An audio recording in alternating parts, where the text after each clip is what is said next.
Totoo ba tong nakikita ko? O hindi pagod lang siguro to?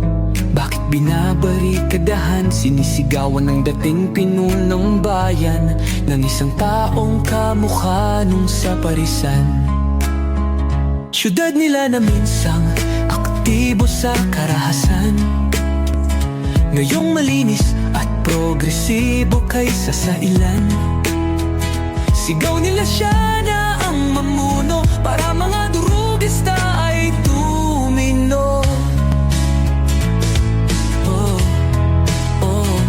Dating pinupuri, tinitingala, nagbigay dangal sa lahi. Pag may lumalapit, abot tenga ang ngiti. Mahal ko ang Pilipinas, di ako papapi.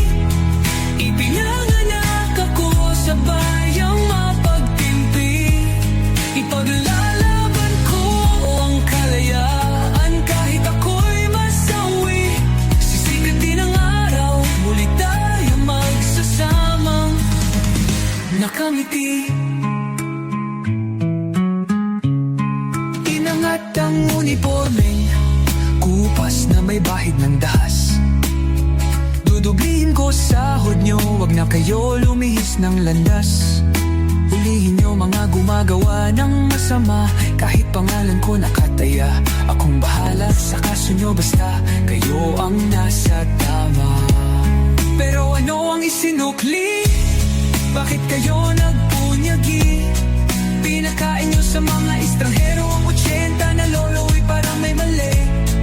Pagkatapos angat ang inyong moral na dating mabababa. Grabe ang isinukli, parang dumukot ng tae. Tapos nilagay sa kamay, sabay sampal sa kanyang mukha. Mahal ko ang Pilipinas, di ako papapi. Ipinanganak ako sa bayang mapagtimpi. Ipaglalaban ko ang kalayaan kahit ako'y masawi. Sisikat din ang araw, muli tayo magsasamang nakangiti. Pinabaya ang ibang lahi ang humusga sa kasalanang di ginawa. Akala ko ba sa may kilay ang saludo, ba't tinaktakpan buong mukha? Matapos kayong maglamano ng harapan, pagkatalikod sabay hampa.